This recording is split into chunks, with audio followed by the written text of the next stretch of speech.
Hello everyone, कैसे हैं आप सभी लोग। उम्मीद करता हूँ खैरियत से होंगे। दोस्तों, राउंड 3 का फाइनल रिज़ल्ट आ चुका है और उसके रिगार्डिंग नोटिस आया है कि क्या रूल्स एंड रेगुलेशन है राउंड 3 क्वालिफाई स्टूडेंट्स के लिए जिन जिनको सीट अलॉटमेंट हुआ है। सबसे पहली बात तो ये जान लीजिए, अगर आपको राउंड 3 से सीट अलॉट हुई है तो आप किसी भी स्टेट से हों, वहाँ से आप डिस्क्वालीफाई हो गए हैं और इनएलिजिबल हो गए हैं बाकी स्टेट काउंसलिंग से।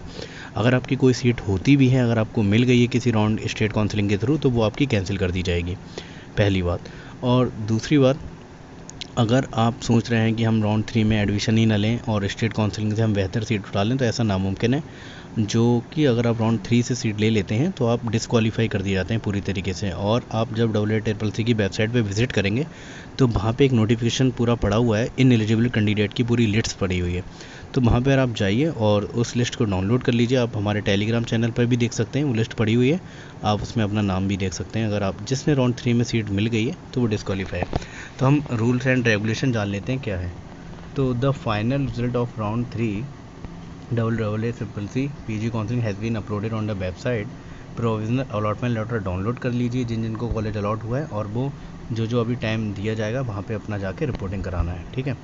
अब रिपोर्टिंग टाइप का schedule for physical reporting to the allotted college या इंस्टीट्यूट। 5 दिन का समय है, 11 AM 25 अक्टूबर से आपको 29 अक्टूबर तक कराना है। मतलब 25, 26, 27, 28, 29, 5 दिन आपके पास रिपोर्टिंग का टाइम है। ऑल इंडिया में जाहिर सी बात है, दूर दूर स्टेट में कॉलेज हैं, तो आपको प्रॉपर टाइम दिया जा रहा है। आप अपने हिसाब से प्लानिंग बना लीजिए कब जाना है, ठीक है। Approved reporting rule for round 3, condition और अप्रूव्ड रूल्स क्या लगेंगे।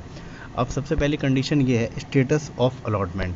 अगर आपको कॉलेज अलॉट हुआ है या आपने राउंड 2 में सीट अलॉट हुई थी और आपने अपग्रेड कराया था, तो आपको राउंड 3 में अपग्रेड हो गया है, तो इसके लिए क्या रूल्स हैं, कंडीशन क्या है। Candidates who have been allotted upgraded a seat during round 3, मतलब या तो उसे राउंड 3 में अलॉट हुआ है या अपग्रेड हुआ है, तो उसके लिए क्या सीन है, पढ़ लीजिए। Must join the round 3 allotted upgraded seat as per reporting schedule, otherwise become in eligible for all AYUSH PG counselling central state oblique UT union territories जो रहती है, with forfeiture of counselling fees, ठीक है। आपको ये ज्वाइन ही करना है और आप सारी काउंसलिंग के लिए इनएलिजिबल हो गए हैं, जो भी आयुष की काउंसलिंग है, चाहे वो सेंट्रल हो, चाहे स्टेट हो, UT हो, ठीक है।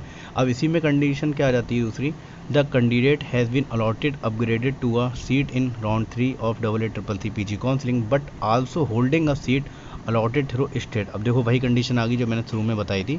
अगर आपको स्टेट से कोई सीट अलॉट हो चुकी है राउंड 3 के रिजल्ट से पहले, तब आप इसमें क्या रूल लगेगा, सुनिए। Must join the round 3 allotted institute. आपको जो राउंड 3 से मिला है ऑल इंडिया काउंसलिंग, वो आपको मस्ट है ज्वाइन करना। एंड एज पर शेड्यूल, जो आपका शेड्यूल दिया गया, and the admitted seat previous allotted seat allotted after round 3 result through any round of state UT counselling if any, अगर आप रखते हैं, शैल स्टैंड कैंसिल्ड, वो कैंसिल्ड कर दी जाएगी। आपको बेफिक्र रहें उस चीज़ से, ठीक है। अब दूसरी कंडीशन क्या हो सकती है, इफ़ अलॉटेड अपग्रेडेड में कंडीशन क्या है, rule for round 3 joint candidates. क्या रूल्स हैं, if a candidate is upgraded allotted a seat in round 3 में अलॉट होती है, मस्ट ज्वाइन दी और 3 अलॉटेड या upgraded college through AACC PG counselling as per schedule. Further they are not allowed to withdraw surrender their admitted seat. अगर आपको round 3 से seat allot हो गई है तब आप सरेंडर नहीं कर सकते, आप सीट को नहीं छोड़ सकते, ये रूल है। इफ़ दे डू, अगर आप ऐसा करते हैं, so they will become in eligible for all AYUSH PG counselling central state UT with forfeiture of counselling fees. जो आपकी काउंसलिंग फ़ीस है, सिक्योरिटी मनी है, उसको भी जब्त कर लिया जाएगा। मतलब ये भाई, अब दरवाजे बंद हो गए हैं। अगर आपको राउंड 3 से सीट अलॉट हो गई है, सारे दरवाजे बंद हैं। अब आपको जो मिला है उसमें आप खुश रहिए, शुक्र अदा कीजिए और सीट का आनंद लीजिए जहाँ भी मिली है, ठीक है। अब कंडीशन क्या है, इफ़ नॉट अपग्रेडेड, अगर आपका अपग्रेड नहीं हुआ है, R1 R2 admitted candidate if not upgraded during round 3। अब इसमें क्या है, जैसे आपको राउंड 1 या राउंड 2 से सीट मिली होगी और आपने राउंड 3 में अपग्रेडेशन के लिए डाल रखा होगा, बाय द वे आपका अपग्रेड नहीं हुआ है, तो इसमें क्या रूल लगेगा, candidate will be treated as round 3 admitted candidate. मतलब ऐसे कैंडिडेट ये नहीं समझे कि हम राउंड 2 के हैं, उनको राउंड 3 में ही कंसीडर किया जाएगा, ठीक है। अपग्रेड नहीं हुआ वो आपका पर अलग मैटर है, लेकिन आप राउंड 3 में जा चुके हैं, प्रवेश कर चुके हैं, और आपको राउंड 3 का कैंडिडेट समझा जाएगा। तो आपके लिए वही सारे रूल लगेंगे जो राउंड 3 के स्टूडेंट पर लगते हैं। From the date of announcement of round 3 final result and rule of R3 joint candidate will be applicable to them. ठीक है, और एक कंडीशन क्या है, candidate who seats have not been upgraded from R1 R2 to R3, अगर upgrade नहीं हुई है, continue their study at joint R1 R2 का जो भी आपका इंस्टीट्यूट है उसमें आपको स्टडी अपनी ज्वाइन मतलब कंटिन्यू करनी है। If the candidate withdraw the R1 या R2 सीट, अगर कोई कैंडिडेट ऐसा करता है कि वो अपना विदड्रॉ करना चाहता है seat from the date of announcement of the round 3 final result, they become ineligible for all IU's PG counselling. अगर भाई आपको R2 R1 या R2 से सीट मिली थी और आपने अपग्रेडेशन के लिए डाल रखा था, लेकिन आपका किसी मतलब जाहिर सी बात है अपग्रेडेशन नहीं हुआ तो आपके ऊपर बंदे थे और आपका अपग्रेडेशन नहीं हुआ है, अगर आप ऐसी सीट छोड़ देते हैं तो आप इनएलिजिबल हो जाएंगे और आपकी काउंसलिंग फ़ीस जो है वो भी जब्त कर ली जाएगी। ठीक है, अब क्या है, इफ़ नॉट अलॉटेड, इसमें क्या कंडीशन है, wish to participate in the next round of ACCC PG counselling. इसमें कौन सा राउंड बचे, स्ट्रे वैकेंसी राउंड जो है, अगर आपको कोई भी सीट अलॉट नहीं हुई है सेंट्रल काउंसलिंग के थ्रू, तब आपको क्या करना है, candidates can participate in the stray vacancy round by filling fresh choice. जाहिर सी बात है फ्रेश चॉइस आप फिलिंग करेंगे।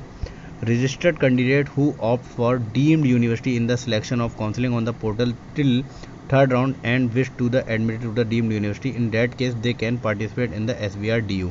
ठीक है, registered candidate who of deemed university, अगर जिन्होंने डीम्ड यूनिवर्सिटी के लिए ऑप्शन चूज़ कर रखा था तो उन्हें वहाँ से एडमिशन ले लेना है। Registered candidate who did not opt for deemed university, अगर आपने डीम्ड यूनिवर्सिटी के लिए ऑप्ट नहीं किया था in the selection of counselling on the portal till third round and wish to admitted to the deemed university, in that case they can participate in the SBR DU, जो Delhi university का कोटे के through stay vacancy round में आप जा सकते हैं।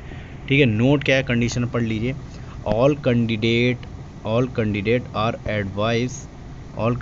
Are advise to ensure that the admission process is made by the allotted college through online mode, सिर्फ ऑनलाइन मोड के थ्रू होगा, कोई ऑफलाइन नहीं होगा। आप अपना प्रोविजनल अलॉटमेंट लेटर जो है एडमिशन लेटर डाउनलोड कीजिए from the ACCC portal. Any admission made through offline mode shall be treated as null and void, कोई भी आपका ऑफलाइन मोड से एडमिशन नहीं होना है, सारा प्रोसीजर ऑनलाइन होना है। तो ऐसे किसी की भी बातों में ना आए कि वो बोलते हैं हम ऑफलाइन करा देंगे। ठीक है, इससे आपको बचना ही, नोट में बताया गया है बिल्कुल फुल तरीके से। ठीक है, अब दूसरा पॉइंट क्या है, candidate are also advise to ensure that their seat relieving letter are generated online through the ACCC portal the previously joint institute. ठीक है, रिलीविंग लेटर मिल जाएगा अगर आपका अपग्रेड हुआ है तब। All participating institute are instructed to facilitate the admission reporting, जो भी स्टूडेंट के लिए जितनी भी ज़रूरतें मुहैया करा सकता है इंस्टीट्यूट उसको कराना पड़ेंगे। और हॉलीडे अगर पड़ जाती है, इफ़ नेसेसरी अगर ज़रूरत पड़ेगी, request to extend the reporting schedule shall not be allowed. तो ऐसा छुट्टी पड़ जाती है तो जो रिपोर्टिंग रूल्स है उसका शेड्यूल जो है वो आगे नहीं बढ़ाया जाएगा, जो है उसी में आपको पूरा मुकम्मल करना है। ठीक है, तो ये रूल्स एंड रेगुलेशन है थर्ड राउंड के लिए। जिनको स्टूडेंट को सीट मिली है जाहिर सी बात है उन्हें ज्वाइन करना ही करना है। बाकी अगर आपका और भी कोई कन्फ्यूज़न है तो आप हमें कमेंट कर सकते हैं या हमारे टेलीग्राम चैनल पर मैसेज कर सकते हैं। Thank you.